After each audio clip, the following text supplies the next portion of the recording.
नमस्कार, मेरा नाम है अभयराज और निष्पक्ष दिव्य संदेश के यूट्यूब मंच पर आपका स्वागत है।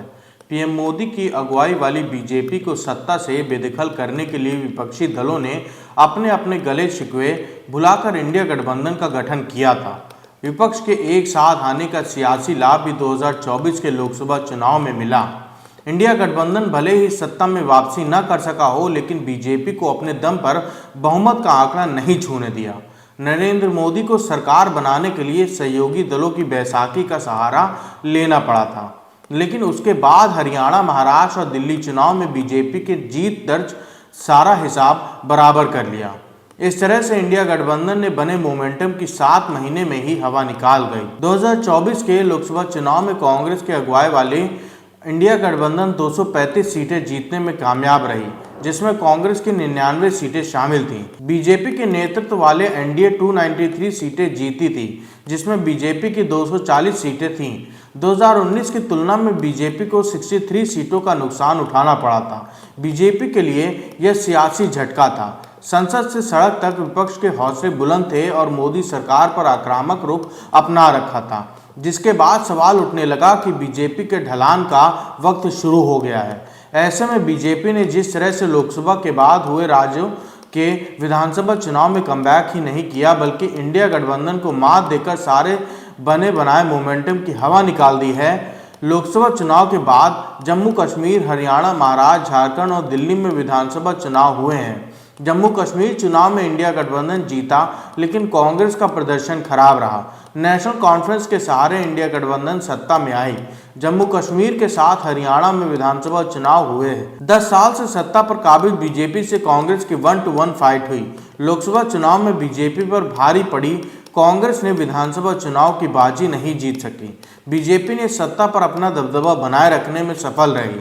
झारखंड विधानसभा चुनाव में इंडिया गठबंधन को जीत जरूर मिली, लेकिन जीत के नायक राहुल गांधी नहीं, बल्कि हेमंत सोरेन रहे। महाराष्ट्र में कांग्रेस सबसे ज्यादा सीटों पर चुनाव लड़ी और बुरी तरह हार गई। लोकसभा चुनाव में इंडिया गठबंधन महाराष्ट्र में एनडीए पर भारी पड़ा था, लेकिन विधानसभा चुनाव में चारों खाने चित्त हो गया। बीजेपी के अगुवाई वाले एनडीए गठबंधन ने विपक्ष का सफाया कर दिया और प्रचंड बहुमत के साथ सत्ता में वापसी करने में कामयाब रही। दिल्ली में विधानसभा चुनाव हुए, जिसमें कांग्रेस को छोड़कर सभी इंडिया गठबंधन के घटक दलों का समर्थन अरविंद केजरीवाल की पार्टी को हासिल था। कांग्रेस अलग चुनाव लड़ रही थी, जिसकी फिक्र किए बगैर सपा प्रमुख अखिलेश यादव ने केजरीवाल के साथ रोड शो किया था। सपा नेताओं ने दिल्ली में आम आदमी पार्टी के लिए प्रचार किया। इसके बाद भी बीजेपी से केजरीवाल पार नहीं पा सके। दिल्ली विधानसभा चुनाव में आम आदमी पार्टी को करारी मात खानी पड़ी तो अरविंद केजरीवाल को अपनी सीट तक गंवानी पड़ गई। लोकसभा चुनाव में हुए सियासी नुकसान से सबक लेते हुए बीजेपी एक नई रणनीति के साथ विधानसभा चुनाव में उतरी थी। इस तरह इंडिया गठबंधन के लिए बनी सियासी फिजा को बहुत ही अच्छी तरह से अपनी तरफ मोड़ने में बीजेपी कामयाब रही। लोकसभा चुनाव के बाद 5 राज्यों के विधानसभा चुनाव 7 महीने में हुए हैं। यहाँ 5 की राज्यों में विधानसभा की सीटों की संख्या 624 है, जिनमें कांग्रेस ने 328 सीटों पर चुनाव लड़ा और सिर्फ 75 सीटें जीती, यानी जीत का स्ट्राइक रेट महज 23% रहा। बीजेपी ने 5 राज्यों में 432 सीटों पर चुनाव लड़ा, जिसमें से 278 सीटें जीतने में कामयाब रही। इस तरह से बीजेपी के जीत का स्ट्राइक रेट 64% रहा। लोकसभा चुनाव से पहले कांग्रेस ने समझ लिया था कि वो बीजेपी को अपने दम पर नहीं हरा सकती, इसलिए विपक्ष के तमाम दलों के साथ मिलकर इंडिया गठबंधन का गठन किया। इंडिया गठबंधन ने आरक्षण और संविधान का नैरेटिव गढ़ा। विपक्ष दलों के साथ लेने का फायदा कांग्रेस को जबरदस्त मिला। लोकसभा में 47 सीट से बढ़कर कांग्रेस 99 पर पहुंच गई।